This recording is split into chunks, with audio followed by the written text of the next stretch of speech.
Welcome to today's deep dive. We're going to be tackling something really big today. Yeah. Building a business. Mm-hmm. You've given us a whole bunch of sources like Yeah. entrepreneurial guides, textbooks, Mm-hmm. even case studies of companies like Toyota and McDonald's. Right. So are we building a cupcake empire today? Or a tech startup that changes the world? It's exciting. Yeah. Whatever you're envisioning. Yeah. Let's dive into the essential ingredients. It's fascinating how these sources, even though they're so different, Mm-hmm. they all emphasize one key thing: What's that? understanding the ecosystem a business exists in. Oh. It's a dynamic world out there. Yeah. Adapt or become obsolete. I love that. Yeah. It's survival of the fittest out there, even in the business world. Yeah. One of our sources really gets into the nitty-gritty of the Yeah. fundamentals. It covers everything from accounting Mm-hmm. to global expansion Mm-hmm. and even how to navigate the SBA. It's a lot to unpack. It is. I think a smart starting point Yeah. with the foundation of any business. Okay. Finding your niche, Absolutely. finding your niche. Yeah. It's about finding that sweet spot Mm-hmm. where your passions and skills Yeah. intersect with an underserved customer base. It's like solving a puzzle. Okay. You're searching for that missing piece Yeah. that completes the picture. Uh-huh. What problem are you passionate about solving? Ooh. Yeah. The source brought up a really interesting example. Okay. The rise of cupcake shops, Uh-huh. especially during economic downturns. Oh, interesting. It seems like people crave those little indulgences Yeah. when times are tough. They do. Yeah. It's comfort food. Yeah. It's visual appeal. Uh-huh. And it's relatively affordable. Yeah.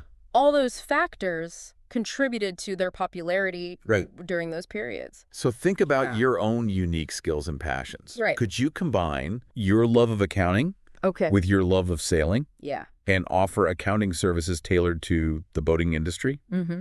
Or maybe you could leverage Yeah. your security expertise Mm-hmm.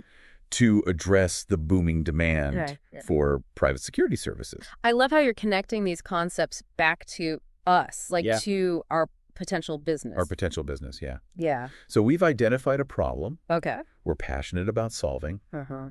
We've found our niche. Mm-hmm. What's next? Building a strong brand. Okay. And remember, branding goes far beyond just a logo Uh-huh. or a catchy tagline. It's about... It's about crafting an identity Right. that resonates with your target audience on an emotional level. Yeah. The source highlighted The Body Shop, Okay. a company that built a successful brand Uh-huh. by emphasizing ethical practices Right. Yeah. and social responsibility Mm-hmm. long before it became trendy. Yeah. Their commitment to fair trade, Yeah. environmental sustainability, Yeah. and animal welfare Right. really resonated with their customers. Yeah, it shows that consumers gravitate towards brands Okay. that reflect their values. Uh-huh. It's not just about the product, it's about the message and the principles behind it. The source also mentioned this contrasting viewpoint, Okay. a no-brand movement, Interesting. challenging the very concept of branding. Two completely different approaches Yeah. to building a brand. Speaking of contrasting approaches, Yeah. the source also talked about this idea of planned obsolescence. Right. Isn't that kind of counterintuitive to building a lasting brand? It might seem that way at first. Okay. Planned obsolescence is a strategy where companies design products Uh-huh. to become outdated or unusable after a certain period, Right. encouraging consumers to buy replacements. It makes you think about how often we upgrade our phones and electronics. It does. Are we being manipulated by planned obsolescence? It's certainly a factor. Oh. While technological advancements do play a role, Mm-hmm. companies often use marketing tactics to create a perception of obsolescence, Okay. even if older products are still perfectly functional. Yeah, that makes sense. But building a brand is just one piece of the puzzle. Right. The next critical step is figuring out your pricing strategy. Pricing. Mm-hmm. Because pricing can make or break your business. It can? You need to strike that balance between profitability Yeah. and perceived value for the customer. Exactly. The source highlighted a few common pitfalls Okay. entrepreneurs often fall into, Mm-hmm. particularly when it comes to undercharging. Undercharging, yeah. It might seem like a good way to attract customers initially. It might, but Yeah. if you fail to factor in all your costs, Mhm. time, effort, materials, Yeah. you could end up losing money with every sale. Yeah, I could see how that could happen. Yeah. You get excited to land a client. Right. Maybe you underbid just to get your foot in the door. Mm. And then suddenly you're working twice as hard for half the profit. Yeah, precisely. It's crucial to understand the different pricing strategies out there. Mm-hmm.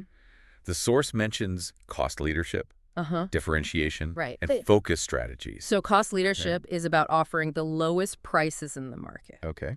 Differentiation focuses on highlighting the unique value Right. of your product or service to justify higher prices. Oh, okay. And focus strategies target a specific niche market with tailored pricing. So, for example, if I were selling handmade jewelry, Yeah. a differentiation strategy might be the way to go. Okay. Emphasizing the unique craftsmanship Right. and the high-quality materials Yeah. could justify a higher price point Mm-hmm. than mass-produced jewelry. Exactly. Yeah. You're focusing on the value and artistry, which a specific customer base Yeah. will be willing to pay for. Yeah. But no matter how amazing your product Okay. or your pricing strategy is, It's all for nothing if nobody knows about it. right. And that brings us to the ever-evolving world Okay. of marketing and sales. Marketing. The source highlighted how much marketing has changed over time. It has. It's no longer just about traditional advertising. Right. Word of mouth and social media have become incredibly powerful tools. Absolutely. The internet and mobile devices Yeah. have completely revolutionized the way businesses operate. We've seen the rise of e-commerce and mem-commerce with transactions happening online Right. and through mobile devices. It's incredible to think Yeah. that we can buy almost anything Yeah. with a few taps on our phones these days. No. Yeah. It's amazing. It is. But with so many businesses vying for attention online, Yeah. how do you make yours stand out? That's where understanding customer needs Right. and adapting to new trends becomes crucial. Okay. The source highlighted the increasing importance.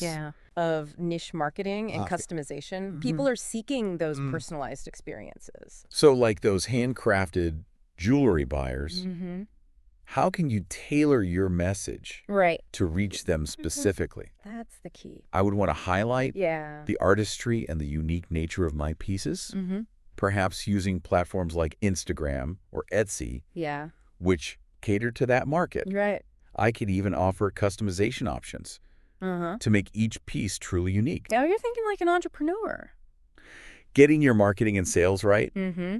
is only part of the equation. It is. The next hurdle is ensuring you can deliver on those promises, and that's where production and operations come in. Research and operations. That's where things get really hands-on. Yeah.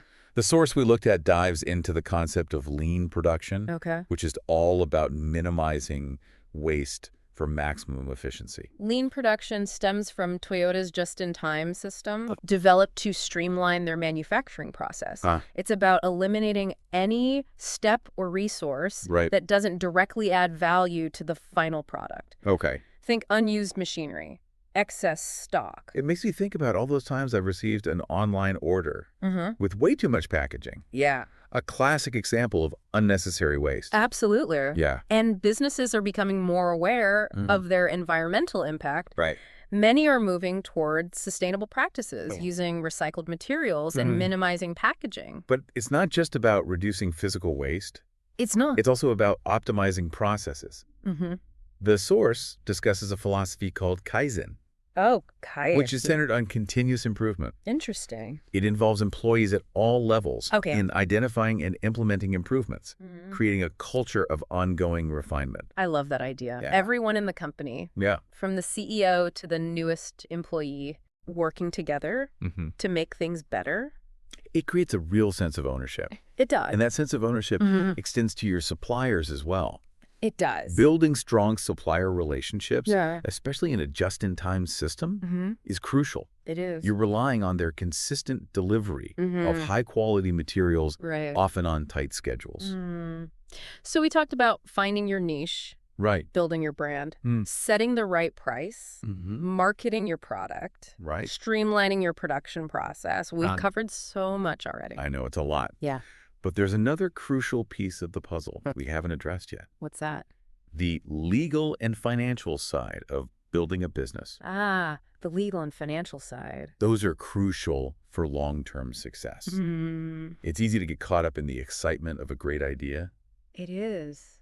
but understanding the financial and legal realities is vital. It is. The source we're looking at really emphasizes the importance of financial planning, especially when it comes to managing cash flow. Cash flow. Yeah, cash flow. Yeah. Because cash flow is the lifeblood of any business. It is. It's one thing to be profitable on paper, but it's another to have the actual cash on hand to pay your bills and keep things running smoothly. Exactly. The source highlights that critical difference between profit and cash flow. Okay. You could be profitable, but run into cash flow issues if, for example, you have a lot of outstanding invoices that haven't been paid yet. It's about making sure the money is actually coming in, not just projected to come in. Right. Hey. And having a firm grasp of accounting is essential. Okay. The source discusses the roles of financial and managerial accountants. So financial accountants are reporting on the company's overall financial performance, while managerial accountants are working more behind the scenes to help management make strategic decisions. That's a good way to think about it. Now, one of the biggest hurdles for many entrepreneurs is securing funding. Funding. Yeah. Yeah. The source highlights the role of the Small Business Administration, or SBA, which offers various programs to support small businesses, including loan guarantees. That can make securing funding easier. It's a great resource to know about, well, especially for startups that might not have a lot of capital to invest up front. Right. But once you have the funding, okay, what about taking your business to the next level? Yeah. How do you scale up without losing control? The exciting world of scaling. Yeah. What kind of tools are we talking about? One that stood out to me was Grainer's curve. Grainer's curve. Okay. Which helps us understand the different stages of growth a business goes through and the potential crises that come with each stage. So it's not just smooth sailing as you grow. It's not. There are bumps in the road. There are. So knowing about these potential crises ahead of time can help you prepare and navigate them better. Exactly. Like having a heads up about potential obstacles so you're not blindsided.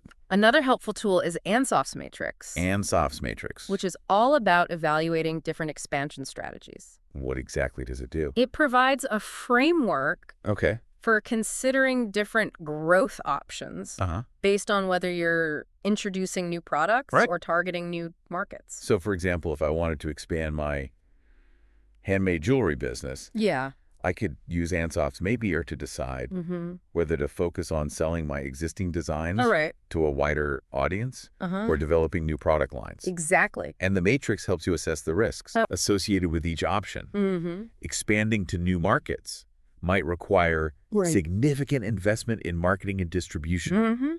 Developing new product lines could risk cannibalizing sales of your existing products. It's about weighing those options carefully. It's like a strategic decision-making tool. It is. You mentioned one more tool, the BCG matrix. Right, the BCG matrix. What's that all about? Also known as a growth share matrix. Okay.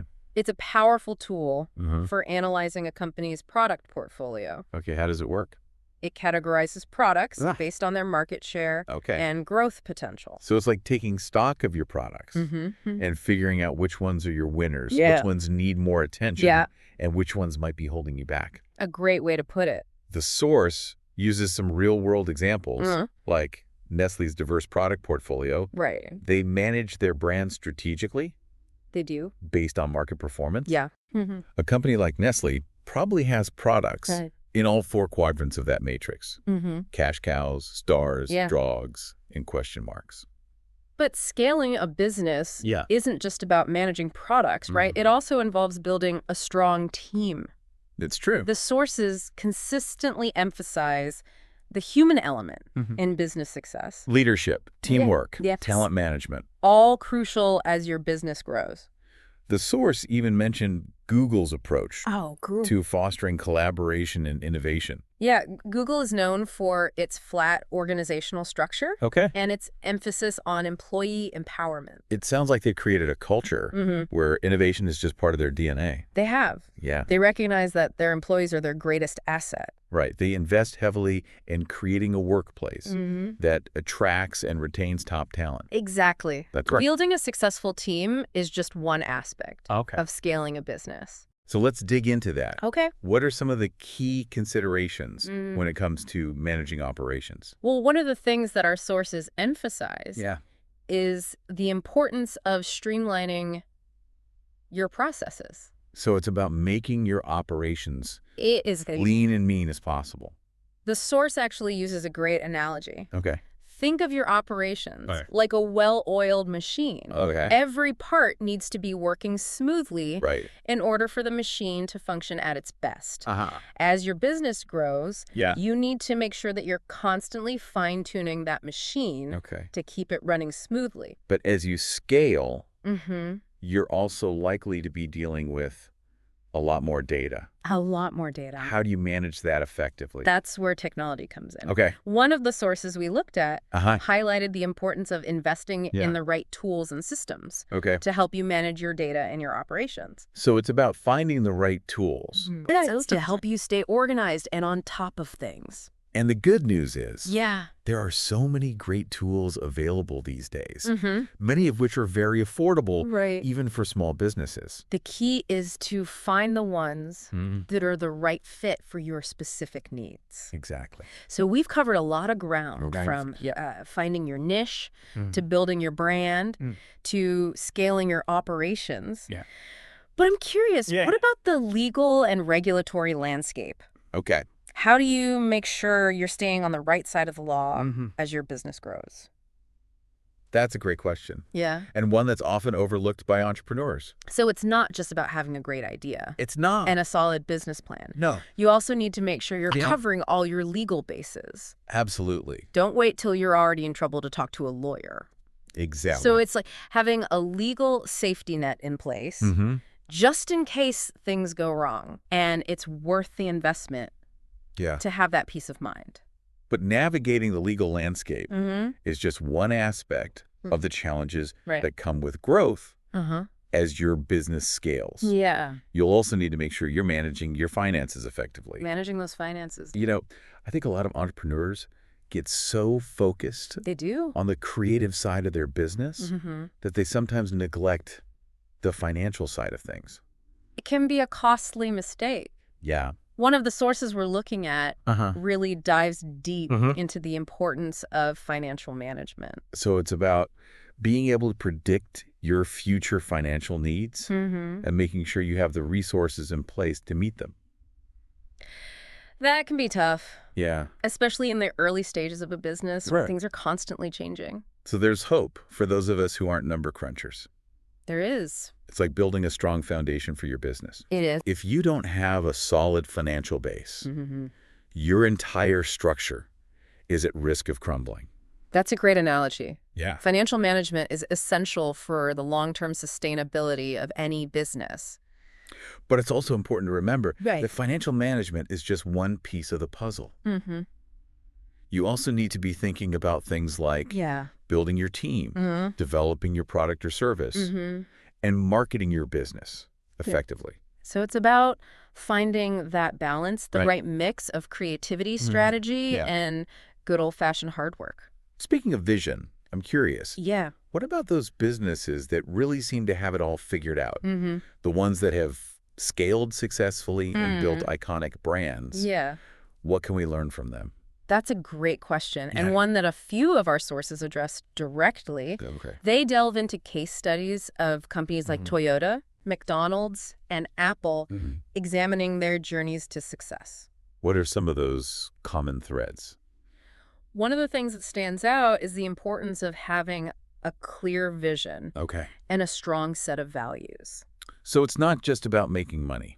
It's not. It's about building something that's meaningful and lasting. It is. Another common thread is the importance of innovation. Innovation. These companies were constantly pushing the boundaries, experimenting with new ideas, and finding ways to improve their products and services. It's like they were never satisfied with the status quo. They were always looking for ways to do things better. And that relentless pursuit of improvement is what allowed them to stay ahead of the competition and build enduring brands. You know what else is interesting? What's that? These companies also made mistakes along the way. Wait, so even the most successful company And the most successful company, met their fair share of setbacks. they did. So it's not about avoiding failure. It's about embracing it as part of the learning process. Exactly. That's actually quite encouraging. It is. It means that even if you make mistakes, even if you face challenges, you can still succeed if you're willing to learn and adapt. Absolutely. There's another really important element to the success of these companies that often gets overlooked. What is it? It's their focus on people. People, yeah. These companies understood that their employees were their most valuable asset. Right. And they invested heavily in creating a positive work environment, empowering their teams, and fostering a culture of collaboration and innovation. So it's not just about having a great product or service. It's also about having the right people in place to bring that vision to life. So it's about building a business that's not just successful, but also sustainable and fulfilling for everyone involved. That's a great way to put it. That brings us back to you Okay. and your vision. Yeah. What kind of business do you want to build? What kind of impact do you want to have on the world? You're really making me think. It's exciting and daunting all at the same time. It is. I think that's what entrepreneurship is all about, taking that leap of faith and creating something amazing. You got it. So what's the next step in this exciting journey? Well, I think a good place to start is to dive deeper into some of these core concepts we've touched upon. Let's break down each one and really get into the nitty-gritty. Okay, sounds good. Let's start with one of the most fundamental aspects of building a successful business. Finding your niche. I'm ready to dive in. Let's go. Finding your niche is like laying the foundation for your business. It's about identifying that sweet spot where your passion and skills meet a real market need. Remember that analogy of the business ecosystem. Certain niches offer a more fertile ground for growth. Right, like a lush rainforest teeming with opportunity. Exactly. And one of our sources, The Entrepreneur's Guide to Building a Successful Business, offers some really insightful questions to help you pinpoint that perfect spot. It encourages you to think about your skills, your interests, even your curiosities. What problems are you genuinely interested in solving? I love that it's not just about chasing trends. It's about finding something you're truly passionate about. And the guide also suggests looking at existing businesses and asking yourself how you could improve upon their ideas or offer something unique. It even suggests browsing the yellow pages for inspiration. Well, maybe not the yellow pages, but definitely looking at what's already out there and finding ways to innovate. But remember, at its core, a successful commercial enterprise is about the buyers, the customers. You need to understand their wants and needs. The guide gives a great example of combining a passion for accounting with a love of sailing, creating specialized accounting services tailored to the boating industry. That's such a great example of finding that intersection. It's a business you could be passionate about while fulfilling a specific need in the market. And that's what finding your niche is all about. It's about creating a business that feels authentic to you, that aligns with your values, and that solves a real problem for a specific group of people. But once you've found that niche, the next challenge is to build a brand that truly resonates with your target audience. You need to go beyond the superficial and create a brand that reflects the heart and soul of your business. It's about creating a brand that customers connect with on an emotional level, right? It's not just a logo or a slogan. It's a feeling. Exactly, and that's where truly understanding your target audience is crucial. What are their values, their aspirations, the problems they face? How can your brand help solve those problems and become a part of their lives? One of our sources emphasizes the importance of building brands that are believable and dependable. Consumers can spot a phony a mile away. True differentiation stems from consistently delivering on your brand promises, building trust and reliability. It makes me think about brands like Patagonia, which has built a loyal following by staying true to its values of environmental sustainability and quality products. Perfect example. Patagonia walks the walk, and customers appreciate that authenticity. But the source makes an important point. Standing out in the crowd is a constant battle. It's not a one-time achievement, but a continual process of nurturing and protecting your brand's uniqueness. It's like tending a garden. You have to constantly weed out the competition and nurture your brand to help it flourish. Speaking of competition, how do you position yourself in a market that's already crowded with other players? That's a challenge every entrepreneur faces. One of our sources suggests that there's room for both competition and cooperation in the business world. It talks about this concept of cooperative networking. Okay, cooperative networking. I like the sound of that. It challenges that traditional dog-eat-dog mentality. and suggests that businesses can benefit from collaborating with each other. Even competitors sharing ideas, partnering on projects, even working together to achieve common goals. The source actually gave some really cool examples. Toyota, Peugeot, and Citroën joining forces to develop a new car model that they all sell under their own brands. That's a fantastic example of how businesses can pool their resources and expertise to create something bigger than themselves. It's about recognizing that sometimes collaboration can lead to greater success than going it alone. It's like the saying, if you want to go fast, go alone. If you want to go far, go together. But even with the best planning and collaboration, there are no guarantees in the business world, right? That's the truth. You can do everything right and still face unexpected challenges. One of our sources dives deep into the reasons why businesses fail, and it's a sobering read, to be honest. I can imagine. What are some of the most common pitfalls that lead to failure?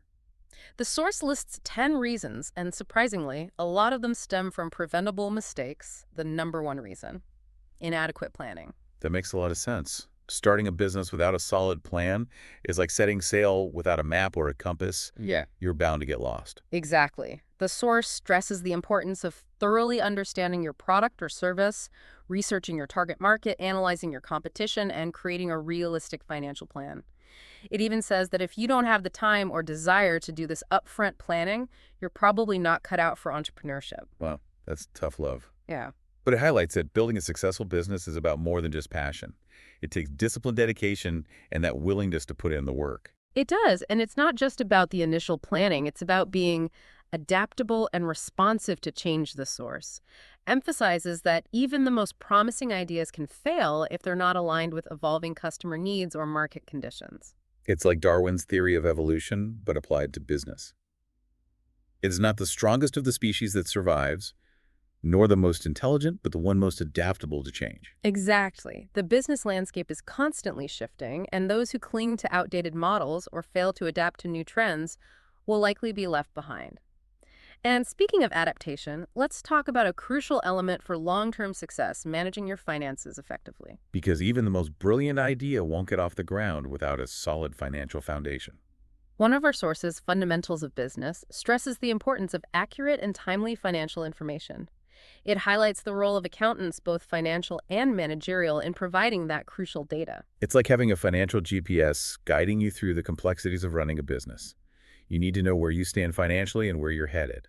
Absolutely. The source also mentions the Small Business Administration, or SBA, as a valuable resource for entrepreneurs. They offer a variety of programs to support small businesses, including loan guarantees. That's great to know, especially for startups that might not have a lot of collateral or a proven track record. Definitely a resource worth exploring, but it's not just about securing funding. It's about managing that money wisely. The source dives deep into financial planning, including managing cash flow, ensuring you have the funds to meet your obligations. Because as we discussed earlier, you can be profitable on paper, but still run into trouble if you have cash flow issues. Precisely. And the source gives a simple example to illustrate this point. A company might have a lot of sales, but if customers are slow to pay their invoices, it can lead to cash flow problems. It's about managing those inflows and outflows effectively. So it's about having a clear understanding of your financials, making smart decisions, and being prepared for those inevitable bumps in the road. You got it. Now let's shift gears and talk about innovation, often seen as the engine of growth for a business. I love the idea of innovation. It's that spark that ignites a business and keeps it moving forward. One of our sources talks about how businesses, just like living organisms, need to constantly adapt to survive, and innovation is a key part of that adaptation process. Such a great analogy. The source highlights the example of Hair, a Chinese appliance company, which has successfully reinvented itself multiple times over the decades, adapting to ever-changing market conditions and customer demands. It's like they're constantly shedding their skin and evolving to stay ahead of the curve. Exactly. And in contrast, the source talks about the downfall of Kodak, a company that was once a giant in the photography industry, but was slow to adapt to the rise of digital photography. They clung to their traditional film business and ultimately paid the price. It's a cautionary tale for sure. You have to be willing to disrupt your own business model if necessary, embrace change, or risk becoming obsolete. It's a tough lesson, but a valuable one. And it highlights the crucial role of leadership in driving innovation. Leaders need to cultivate a culture that encourages experimentation, rewards risk-taking, and embraces failure as a learning opportunity.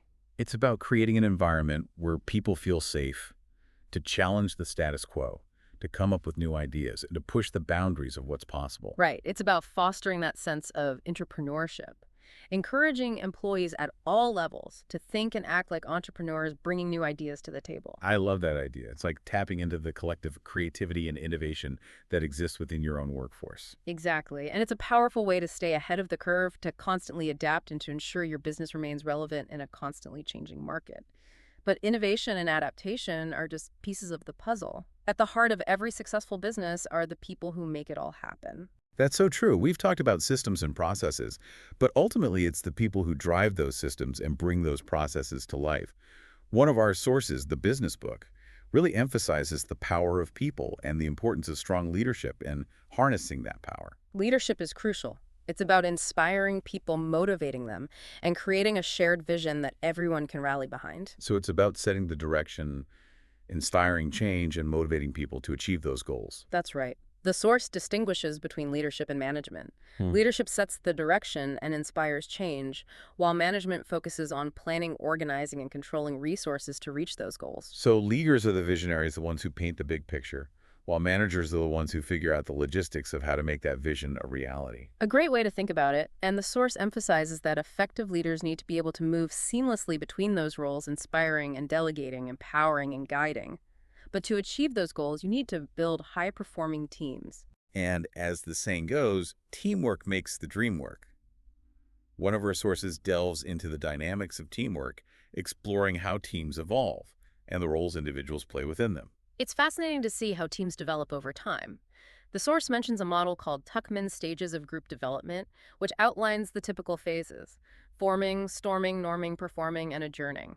Each stage has its unique challenges and opportunities. So it's not just about assembling a group of talented individuals and expecting them to work seamlessly together. It's a process, a journey that teams go through to reach that high-performing state. Precisely. And the storming phase is particularly interesting. There's often conflict as team members assert their individual ideas and try to figure out their roles within the group. It can be a bit messy, but it's actually a critical stage for growth and development. It's about working through those initial growing pains to emerge as a stronger, more cohesive unit. Exactly. And the source also discusses the work of Meredith Belbin, who identified 9 essential roles for team success. His research highlights the importance of having a balanced team where individuals bring different skills and perspectives to the table. So it's like assembling a puzzle. You need all the right pieces to create the complete picture. You need your leaders, your creative thinkers, your organizers, and so on. Exactly. You need that diversity of talent and perspective to achieve great things. And it's not just about individual skills. It's also about creating a team culture that fosters collaboration, open communication, and mutual respect. It's about creating an environment where everyone feels valued, where they can contribute their ideas freely, and where they're supported in taking risks. That's right. The source uses the example of Sir Alex Ferguson, the legendary manager of Manchester United, known for his ability to build winning teams by fostering a strong team culture. He emphasized discipline, loyalty, and a shared sense of purpose. It's like creating a family or a tribe where everyone is working toward a common goal and supporting each other along the way. That's a great analogy, and that strong team culture is closely linked to another crucial element of success motivation. Because you can have the most talented team in the world, but if they're not motivated, they won't reach their full potential. Exactly, and one of our sources references a classic theory of motivation: Maslow's hierarchy of needs. Okay, I've heard of Maslow's hierarchy, but refresh my memory. How does it apply to business?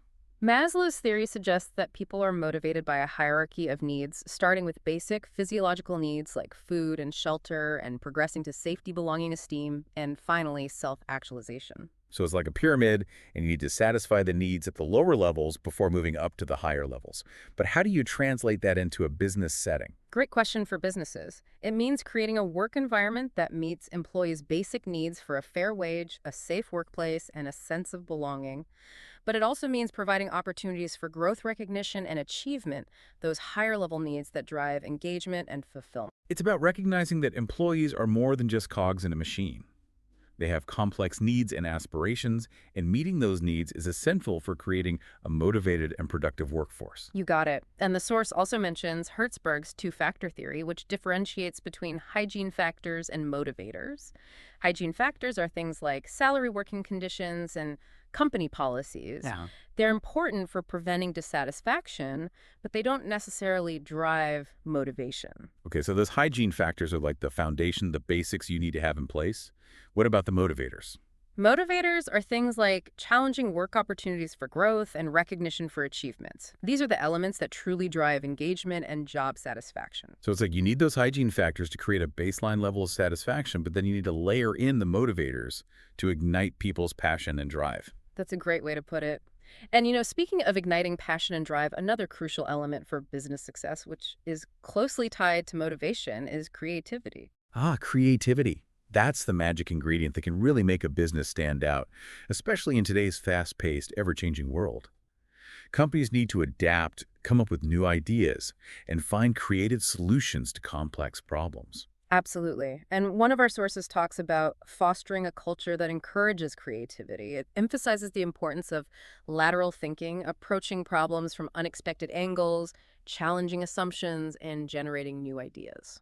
I love that. It's about breaking free from those traditional patterns of thought and exploring uncharted territory. Exactly. But the source also cautions against relying solely on brainstorming sessions or occasional bursts of inspiration.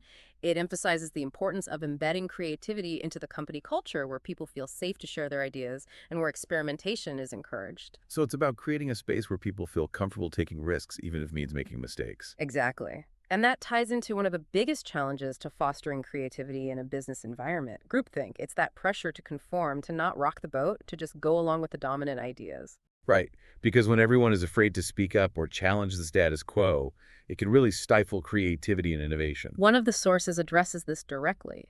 It warns against the dangers of surrounding yourself with yes men. Yep. Yes, men. Those folks who just agree with everything you say without offering their own perspective or questioning your assumptions? Exactly. It highlights the importance of encouraging constructive conflict, creating a space where people feel comfortable voicing dissenting opinions. Because sometimes the best ideas come from those who are willing to challenge the conventional wisdom, to ask the tough questions, to push the boundaries. Right, and that's where strong leadership is.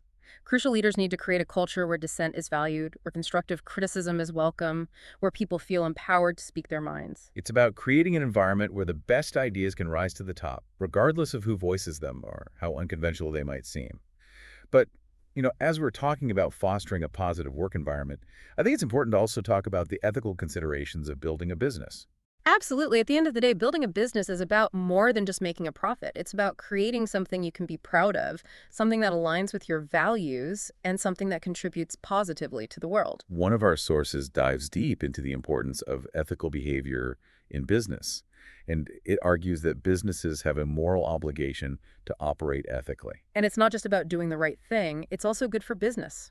Building trust with customers, employees, and the community is essential for long-term success. In today's world where consumers are becoming increasingly conscious of ethical issues, a company's reputation can truly make or break them. The source points out that companies engaging in unethical practices, even if they're not technically breaking the law, risk damaging their reputation and losing customers. It's about building a reputation for integrity. It's like that saying, a good reputation is more valuable than money. It takes time and effort to build, but can be destroyed in an instant. But building an ethical business goes beyond just avoiding bad practices. It's also about actively contributing to a better world. That brings us to the concept of corporate social responsibility, the idea that businesses should take responsibility for their impact on the world. One of our sources really highlights the growing importance of this concept. Consumers are demanding that businesses operate ethically, not just internally, but also in their dealings with suppliers, their environmental practices, and their contributions to the community. It's about recognizing that businesses have a responsibility to be good citizens, to give back to society, and to operate in a way that benefits both people and the planet. The source uses The Body Shop as an example. They built a successful brand by emphasizing ethical sourcing, fair trade practices, and environmental sustainability, recognizing that these values resonated with their customer base. It's a great example of how doing good can also be good for business. Consumers are more likely to support companies that align with their values and positively impact the world. It's about creating a business that you could be proud of, that aligns with your values and contributes to a better future. But of course, even the most ethically sound business needs to get its product or service into the hands of customers. And that brings us to marketing. Marketing is the art and science of communicating the value of your product or service to your target audience. It's about persuasion, building relationships, and ultimately driving sales. One of our sources emphasizes the importance of really understanding your customer, their needs, motivations, and desires. It's about putting yourself in the customer's shoes, seeing the world through their eyes, and figuring out what makes them tick. It's not about pushing your product on them. It's about understanding how your product can solve their problems and improve their lives. Exactly. And the source actually quotes Peter Drucker, a legendary management thinker, who said, "The aim of marketing is to make selling superfluous." Make selling superfluous. Yeah. That's an intriguing statement. What exactly did he mean by that? Druckers believe that if you truly understand your customer and create a product or service that perfectly meets their needs, the selling will take care of itself. It's about creating a product so good, so perfectly aligned with what the customer wants that they'll be lining up to buy it. So it's about creating a product that sells itself. In a way, yes, but that level of customer understanding requires more than just market research and surveys. It demands a deep empathy for the customer, an ability to anticipate their needs, and a willingness to adapt to their evolving desires. It's about building a genuine relationship with your customers, understanding them on a human level, and creating a product or service that adds value to their lives. But to do that effectively, you need a strong brand. You got it. Branding is all about creating that unique identity that differentiates your product or service from the competition and resonates with your target audience. One of our sources emphasizes the importance of creating brands that are both functional and emotional. Okay, functional and emotional. Break that down for me. Functional branding focuses on the practical benefits of your product, what it does, how it works, how it solves a problem for the customer. Emotional branding taps into the customer's feelings and aspirations, how the product makes them feel, what lifestyle it represents, what values it embodies. So functional branding is about appealing to the head, and emotional branding is about appealing to the heart. That's a great way to put it. And the source argues that the most successful brands are able to blend those two elements, creating a brand that's both practical and aspirational, appealing to both the rational and emotional sides of the customer. It's about creating a brand that people admire and trust, a brand they feel good about supporting. Right, and the source emphasizes the importance of consistency in branding. Every touch point with the customer, from your website to your packaging to your customer service interactions, should reinforce those core values and promises of your brand. It's about creating a holistic brand experience, something seamless and memorable. But with so many brands out there, how do you make yours stand out? How do you differentiate yourself in a crowded marketplace? That's the million-dollar question. One of our sources suggests there are two key elements to differentiation: being first and being better. So being the innovator, the pioneer, and being the best at what you do. Exactly. Being first to market with a new product or service can give you a significant advantage. You get to establish your brand, build that customer loyalty, and capture market share before the competition catches up. It's like being the first to plant your flag on a new territory. You get to stake your claim and reap the rewards. The source used Amazon as an example.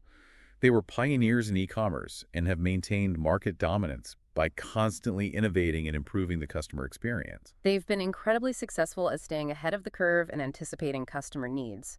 But being first isn't always enough.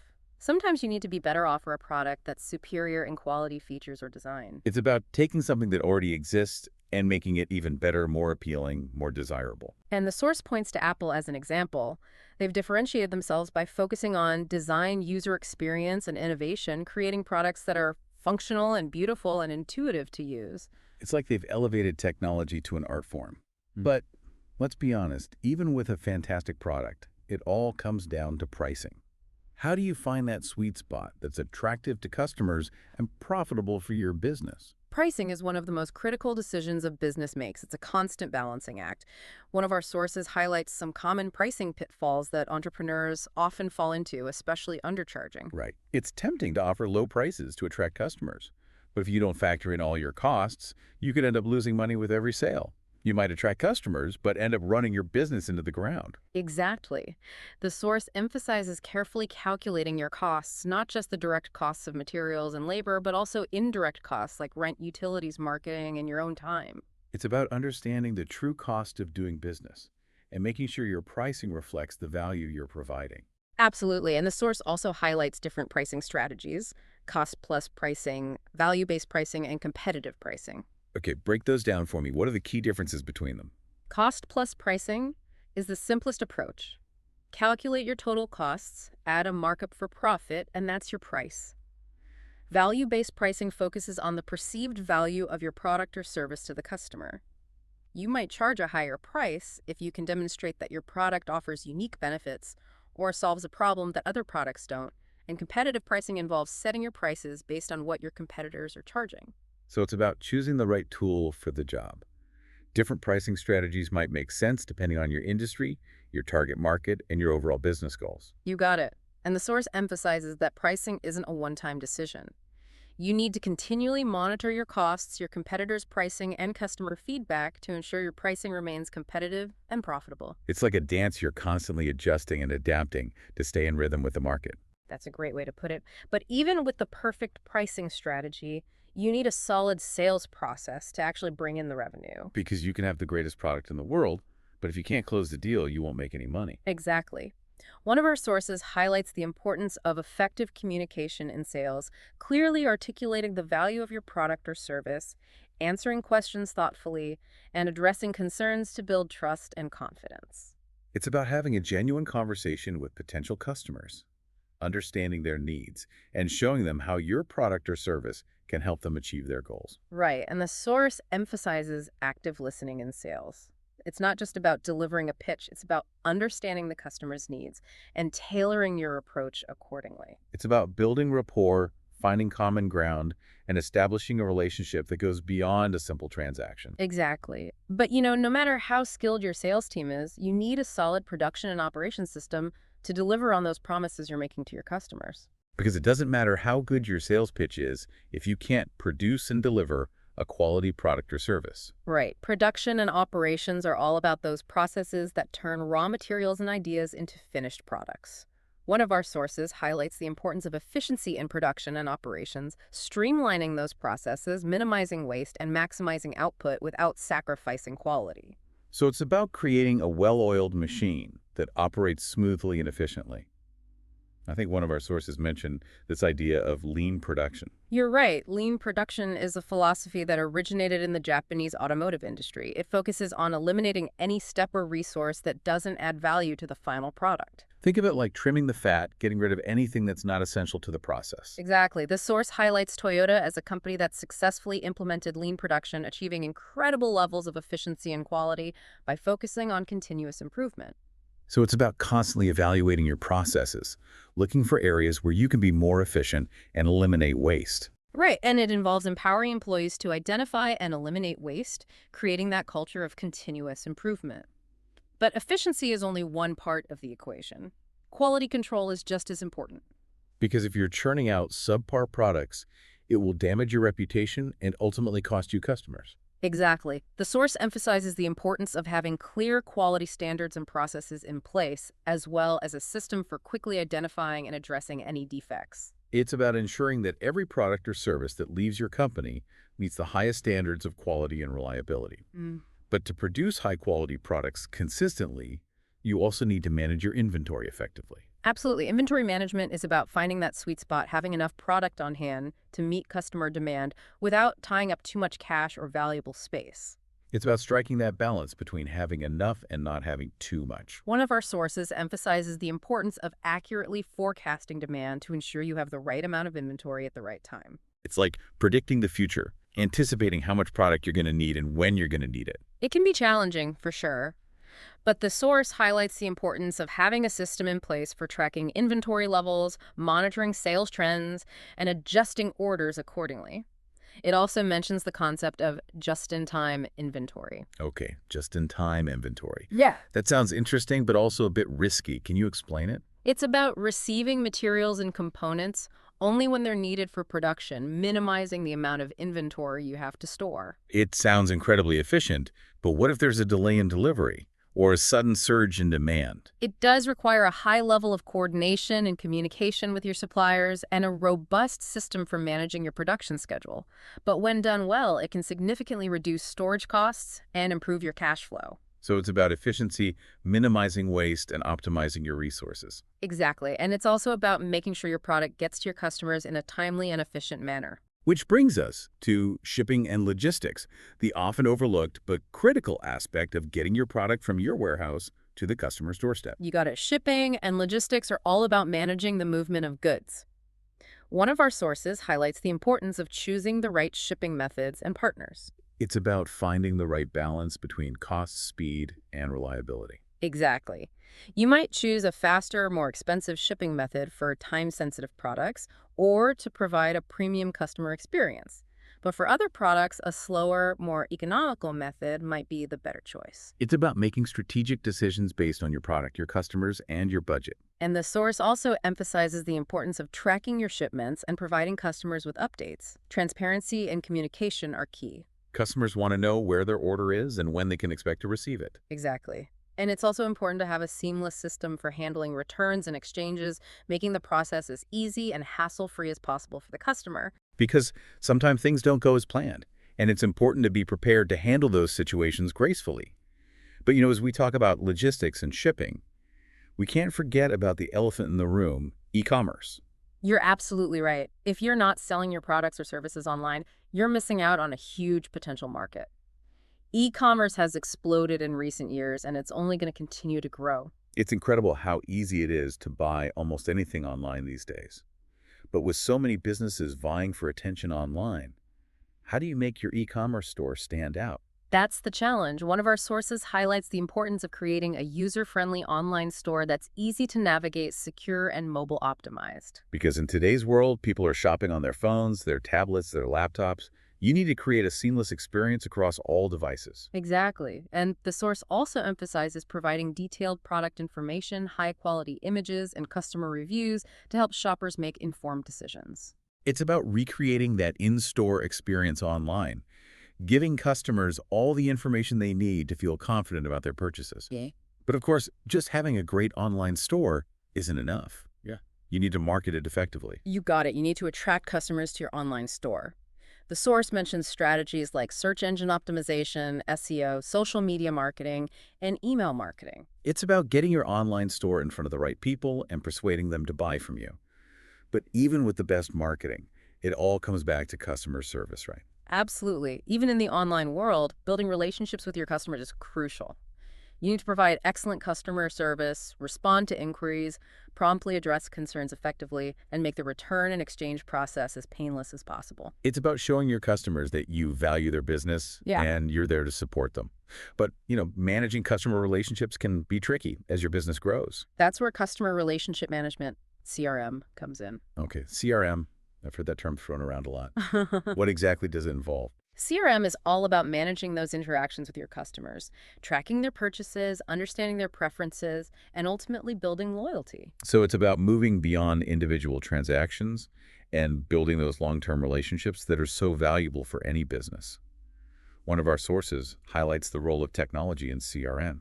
You're right. There are so many tools available, like CRM software, that can help you track customer data, automate marketing campaigns, and personalize the customer experience. It's about using technology to enhance those customer relationships and make it easier to manage them effectively. Exactly. But it's not just about having the right tools. It's about having a clear CRM strategy in place. So you need to define your goals, identify your target customers, and develop a plan for engaging with them. You got it. And you need to make sure your CRM efforts are actually working.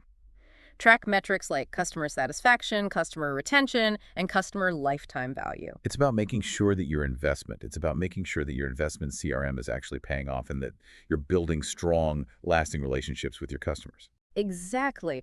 But as we wrap up this deep dive into the world of building a business, I want to emphasize one key takeaway that consistently emerges from all of these sources. Okay, I'm all ears. Yeah. What's the golden nugget of wisdom we should walk away with? Building a successful business is a journey, not a destination. It's about continuous learning, adapting, and growing. It's not a straight line to success. It's a winding path with twists and turns along the way. I love that analogy. It's like climbing a mountain. There are challenges along the way, moments where you might question whether you can make it to the top, but the view from the summit makes it all worthwhile. That's a great way to put it. And these sources we've explored have given us so many valuable tools and insights to navigate that journey. We've talked about the importance of understanding your market, your customers, and your competition. We've delved into the power of building a strong brand, creating a product or service that solves a real problem, and marketing it effectively. And we've emphasized the importance of managing your finances wisely, building a high-performing team, and fostering a culture of innovation and ethical behavior.